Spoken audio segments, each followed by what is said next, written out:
Hello दोस्तों, मैं ललित पटेल आपका अपना इंडी चैनल में हार्दिक स्वागत एवं आज इन प्रमुख 3 मुद्दों पर हम आपसे विस्तार पूर्वक बात करेंगे। पहले हम आपसे बात करेंगे ज्योति मौर्य की। पीसीएस अधिकारी ज्योति मौर्य तब सुर्खियों में आई और मनीष दुबे भी उसी के बाद सुर्खियों में आए जब उनके पति आलोक मौर्य ने मीडिया के सामने रो रो कर मनीष दुबे और ज्योति मौर्य के अगेंस्ट तमाम बयान दिए और मनीष दुबे और ज्योति मौर्य के प्रेम प्रसंग की कहानी मीडिया को सुनाई और तमाम एविडेंस भी दिए, व्हाट्सएप चैट भी दिए, ऑडियोज भी, तमाम ऐसे एविडेंस दिए, वीडियो दिए कि जिसमें आलोक मौर्य ने उन आरोपों की पुष्टि भी की कि ज्योति मौर्य यानी कि उनकी पत्नी और मनीष दुबे जो पूर्व होमगार्ड कमांडर थे उनके बीच आपस में प्रेम प्रसंग अवैध संबंध है और अपनी हत्या की साजिश का आरोप भी इन्हीं दोनों लोगों पर लगाया यानी कि ज्योति मौर्य और मनीष दुबे पर। उसके बाद आलोक मौर्य मीडिया के सामने फूट फूट कर रोने लगे और तमाम ऐसे बयान दिए जो गंभीर मामला था।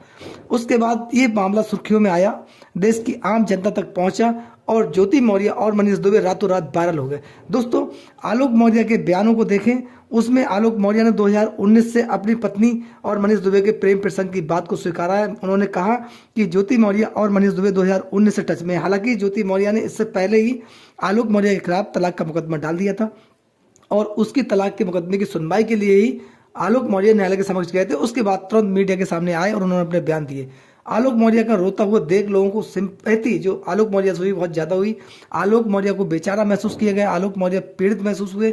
आलोक मौर्य ने वो बेधा बहुत समस्याएं सुनाई जो आम जनता उनके लिए हमदर्द बनती हुई नजर आई। यानी कि आम जनता को लगा कहीं ना कहीं आलोक मौर्य पीड़ित है, परेशान है, दुखी है और मनीष दुबे, ज्योति मौर्य उच्च पदों पर बैठे हुए अधिकारी हैं, इनके द्वारा उसको प्रताड़ित किया जा रहा है। हालांकि ज्योति मौर्य ने 2 मुकदमे अपने पति और उसके परिवार पर और लिखवाए थे जिससे आलोक मौर्य हाथ था। उनकी माता और पिता भी और भाई तमाम इस मुकदमे में इन्वॉल्व थे। घरेलू हिंसा, दहेज उत्पीड़न का भी मुकदमा ज्योति मौर्य ने लिखवाया था। आईटी एक्ट का मुकदमा स्वयं आलोक मौर्य के अगेंस्ट लिखवाया था। उसके बाद ज्योति मौर्य का प्रकरण जो था देश के प्रमुख मुद्दों की तरह छा गया। यानी कि ज्योति मौर्य हर गली नुक्कड़ चौराहे पर वायरल होने लगी। प्रत्येक बच्चा, नागरिक, देश के जागरूक लोग ज्योति मौर्य को पहचानने लगे। यानी कि ज्योति मौर्य का प्रकरण और मनीष दुबे का प्रकरण आम गली कूचों तक छा गया। दोस्तों, आलोक मौर्य जब से पीड़ित हुए उन्होंने अपनी बात मीडिया के सामने रखी, लोग उनके साथ खड़े हुए दिखाई दिए।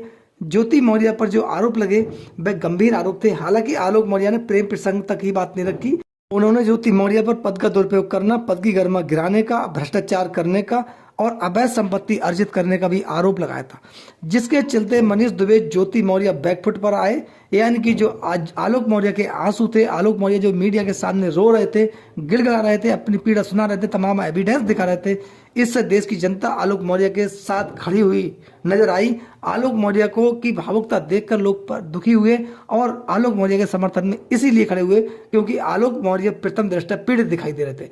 दोस्तों, इसके चलते जब ये प्रकरण हाईलाइट हुआ उसके बाद ज्योति मौर्य और मनीष दुबे दोनों ही बैकफुट पर आ गए और मनीष दुबे के अगेंस्ट जो तमाम पहले से आरोप थे उन पर भी जांच हुई और मनीष दुबे के खिलाफ तत्काल कार्रवाई भी हुई। वहीं ज्योति मौर्य के खिलाफ भी कार्रवाई हुई, हालांकि देर से हुई लेकिन ज्योति मौर्य के अगेंस्ट भी कार्रवाई हुई।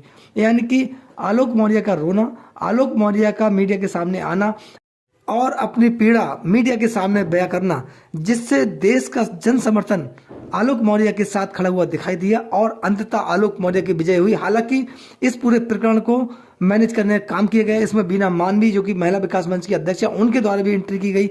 आलोक मौर्य के खिलाफ उनके द्वारा तमाम ऐसे बयान बोले गए जो एक प्रकार से देखा जाए तो शोभनीय नहीं थे। यानी कि आलोक मौर्य के प्रति जो बीना मानवी का रुख था, जो उनके बयान थे वो गंभीर थे। आलोक मौर्य को उन्होंने एक टारगेट करने का काम किया। हालांकि बीना मानवी पर तमाम गंभीर आरोप भी लगे कि बीना मानवी ज्योति मौर्य और मनीष दुबे के द्वारा हायर की गई हैं, इनका निजी हित है इसमें, क्योंकि बीना मानवी अगर महिलाओं के साथ खड़ी होती तब वह महिला होमगार्ड के साथ भी खड़ी हो सकती थी या फिर वो मनीष दुबे की पत्नी तनु पारसर के साथ खड़ी हो सकती थी। तमाम ऐसे आरोप भी बीना मानवी भी लगे थे। लेकिन आलोक मौर्य के प्रकरण में जब बीना मानवी ने एंट्री की उसके बाद कहीं ना कहीं आलोक मौर्य ने ज्योति मौर्य के खिलाफ शिकायत वापस ली। उसके पीछे कई कारण देखे गए।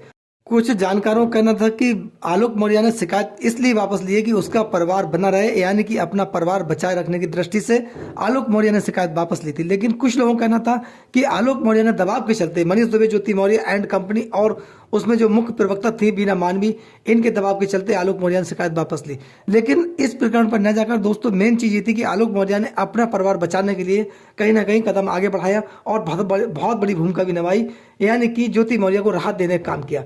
लेकिन ज्योति मौर्य की तरफ से आलोक मौर्य के प्रति कोई हमदर्दी नहीं दिखाई गई, यानी कि आलोक मौर्य के खिलाफ जो मुकदमे थे, उनके परिवार के खिलाफ जो मुकदमे थे और जो तलाक का मुकदमा था ज्योति मौर्य के द्वारा, आज तक वापस नहीं ले गया। यहाँ पर ये बहुत बड़ा प्रश्न बना हुआ है। लेकिन मनीष दुबे और ज्योति मौर्य के बीच जो मामला आखिर है क्या?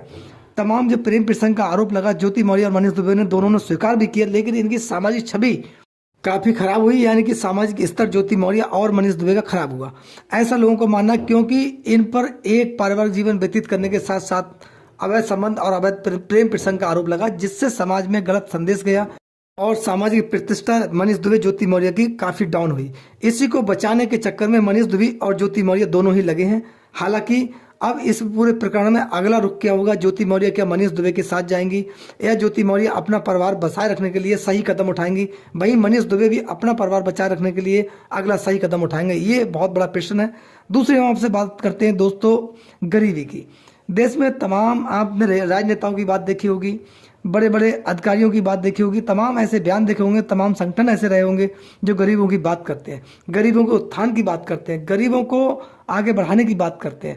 लेकिन देश का गरीब आज तक अमीर क्यों नहीं हो पाया? वहीं गरीबों की बात करने वाला व्यक्ति, गरीबों की बात करने वाला कोई राजनेता या फिर उच्च पदों पर बैठा हुआ कोई अधिकारी हो सकता है, वह आप उसको देखिए कि वह रातों रात मिडिल क्लास से अमीर कैसे बन जाता है। यानी कि गरीबों की बात करने वाला व्यक्ति एक अमीर व्यक्ति बन जाता है और गरीब गरीब ही रहता है, शोषित रहता है, दबा कुचला रहता है। यहाँ तक कि गरीब के प्रति जो व्यवहार है उसमें भी आपने अंतर देखा होगा। एक वही कोई अधिकारी हो या कोई कर्मचारी हो, उसका गरीब के प्रति आप व्यवहार देखिए, उसके कार्यालय में आप जाइए, गरीब से उस प्रकार वह किस प्रकार का व्यवहार करता है। ठीक वहीं अमीर व्यक्ति या कोई उच्च पद पर बैठा हुआ व्यक्ति अगर उसी व्यक्ति के पास जाता है, फिर उसके प्रति उसका व्यवहार क्या रहता है। यानी कि एक ही व्यक्ति का दो लोगों के प्रति असमान व्यवहार क्यों? यानी कि गरीब और अमीर के बीच उसके व्यवहार में ये परिवर्तन क्यों? आखिर इसके पीछे कारण क्या है? दोस्तों गरीबों की बात करने की बात अलग है, गरीबों को अनुदान दे देने की बात अलग है, लेकिन मुख्य वजह क्या है? जब तक देश में समान शिक्षा लागू नहीं होगी, यानी कि देश में शिक्षा व्यवस्था गरीब और अमीर के लिए एक नहीं होगी, कानून का पालन गरीब और अमीर दोनों के लिए समान व्यवहार से नहीं होगा, तब तक समानता नहीं होगी, गरीबों का उत्थान नहीं होगा। ये मुख्य कारण हो सकता है। इस पर दोस्तों आपकी क्या राय है? अपनी राय हमें कमेंट्स बॉक्स में जरूर दें। आपके बहुत बहुत सहयोग के लिए हम आपके बहुत आभारी हैं। नमस्कार, जय हिंद, जय भारत, धन्यवाद।